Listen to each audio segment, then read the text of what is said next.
Okay, so the next part of straight line is parallel and perpendicular gradients.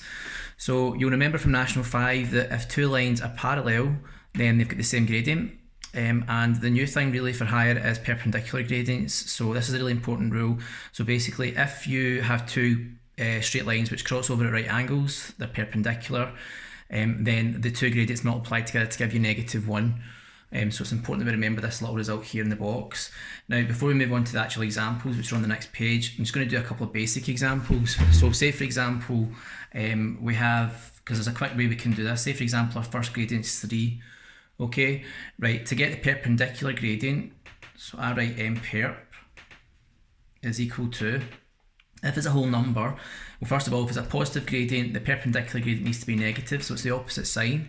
And if it's a whole number, we just write it as 1 over the whole number, so the perpendicular gradient would be -1/3, because 3 times -1/3 gives you -1. Alright, but the quick way to do it is we just put the number over 1 and we change the sign. Say, for example, we start off with a negative number, say we've got -6, then the perpendicular gradient in that case, m_perp, would be, so if it's a negative gradient, the perpendicular gradient is going to be positive, so it'll be the opposite sign, and it'll be 1 over 6 like that. Okay, so it's positive, negative goes to positive. If we start off with a fractional gradient, say for example we've got m equals 1/4, then m_perp, oh, spell perp wrong there, is, so if it's a positive gradient to start off with, then the perpendicular gradient is going to be negative, and what we do is for the fraction, we flip the fraction, so we turn it the other way around, so instead of 1 over 4, I'm going to write it as -4 over 1. Okay, but -4 over 1, if you're dividing 4 by 1, it's going to be 4, so it's going to be -4. Okay, so we flip the fraction and we change the sign, so it's -1 over 4, -4 over 1, and again that's because 1/4 times -4 is going to give you -1. And then finally, say for example we start with a negative gradient, so I'm going to do -3 over 2, then the perpendicular gradient would be, so if it's negative it's going to go to positive, and again we flip the fraction, so it's positive, and instead of 3 over 2 I'm going to write it as 2 over 3. Alright, so we flip the fraction and we change the sign, and again if we multiply these two fractions together we will get -1. Alright, so that's a quick way to do perpendicular gradients. Okay, so in a nutshell, if it's a fraction, flip the fraction, change the sign. If it's a whole number, it's 1 over the whole number, and we change the sign. Okay, now another important one actually before we move on is when we start off with 1.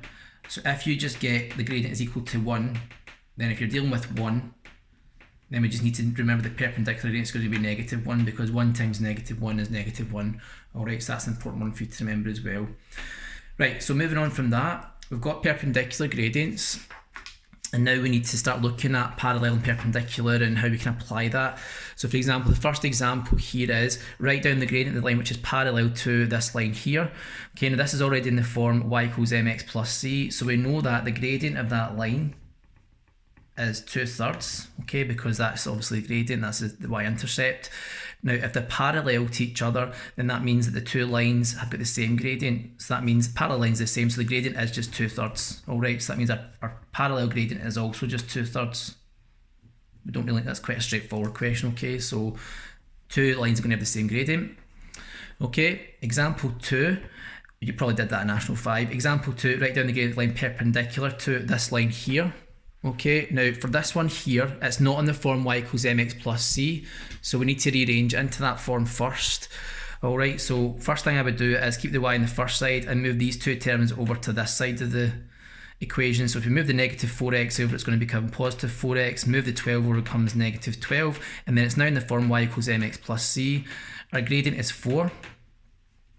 So m equals 4, but we're asked for the perpendicular gradient in this case. So I'm then going to write m_perp is equal to, so as we did in the previous page, if it's a whole number, first of all, if it's positive, it's going to go to negative, and it's going to be 1 over 4. Alright, so m_perp would be 1 over 4 there. Okay, right, so that's us writing down the perpendicular gradient. Right, 3, find the equation line parallel to this line and also which passes through this point. So first of all, parallel lines, as we know from example 1, have got the same gradient. So all we're looking for is the gradient. So that means that we know the gradient is equal to 2.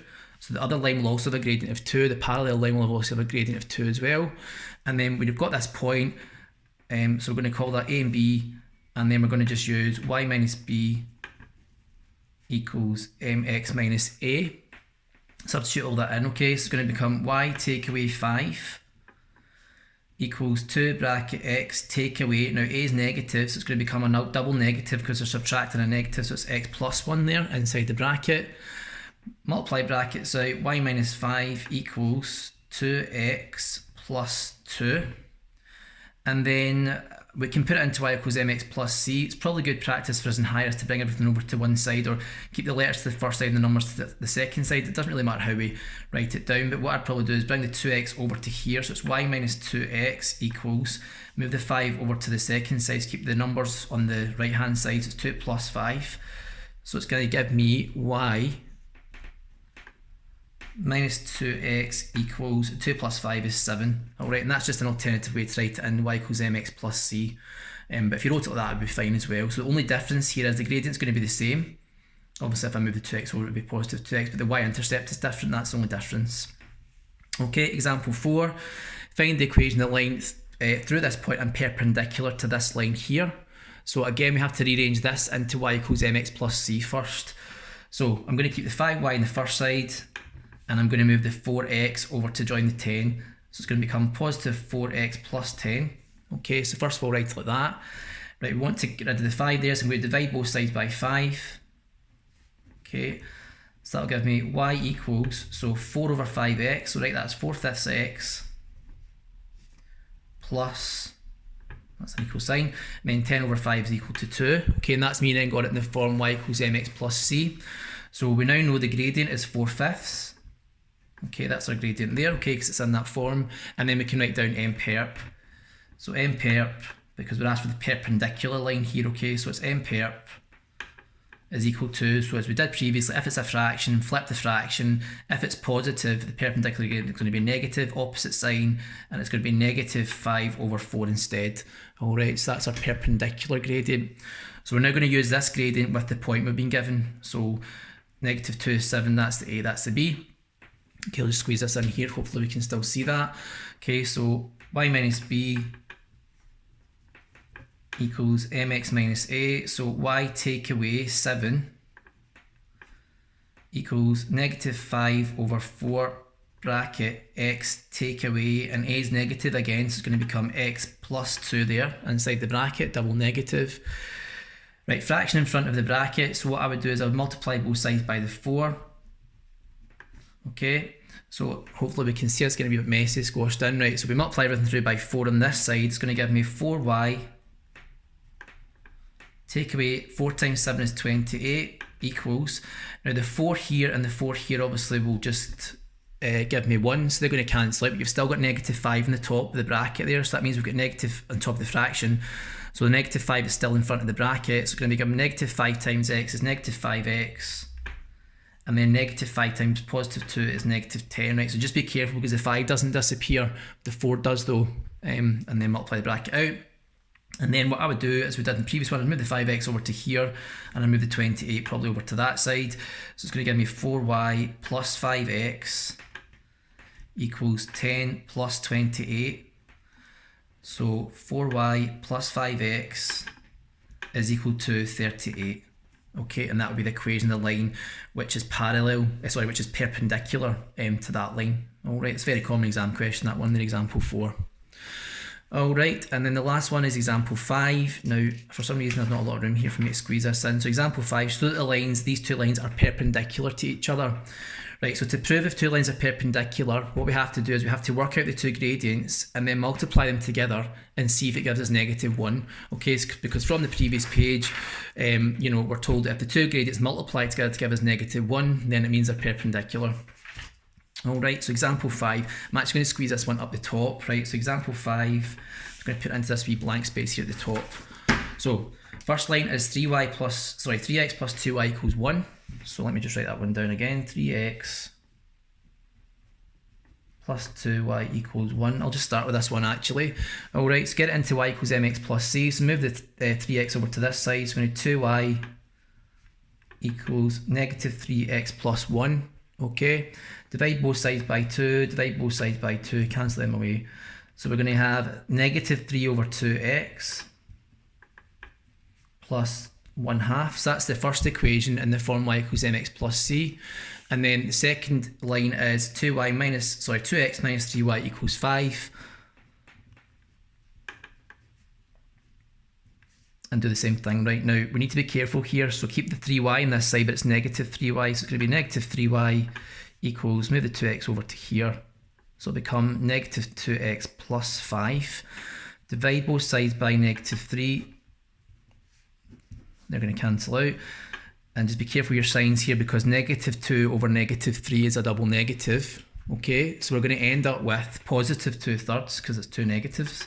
So it's 2/3 x plus, nearly in a state there, but we need to be careful because it's 5 over negative 3. So positive and negative actually makes an overall negative. So we take away 5/3. All right, and that's us get that one into the form y equals mx plus c. Right, so what we then need to do is look at the two gradients. So that's our first gradient, that's our second gradient, and we're going to look at these two fractions, and then at the side here I'm going to do negative 3 over 2 multiplied by 2/3. So I'm going to multiply the two gradients together, and you'll see straight away that basically you're going to have, well, we could multiply the two denominators and the two numerators together. Sorry, the two numerators and the two denominators, but you'll see straight away the 3's are going to cancel out. You can do a wee bit of simplifying there. So 3 over 3 is 1 and 2 over 2 is also 1. So the overall answer is just negative 1. Alright, so when we multiply these two fractions together, we do get negative 1. Alright, so what we're basically saying is that the gradient of the first line, so I'm just going to call that M1 actually. So M1 times M2, which is the gradient of the second line, is equal to negative 1. Alright, so the two gradients multiplied together to give us negative 1. So that's us proved that the lines are perpendicular. So therefore, so we use this sign quite a lot higher, which just means therefore it's like a wee triangle with 3 dots. Therefore, the lines are perpendicular. You need to write that conclusion at the end. So the lines are perpendicular.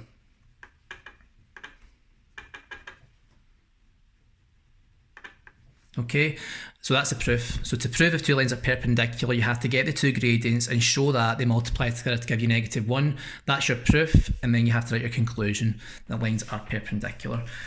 And that is the end of parallel and perpendicular.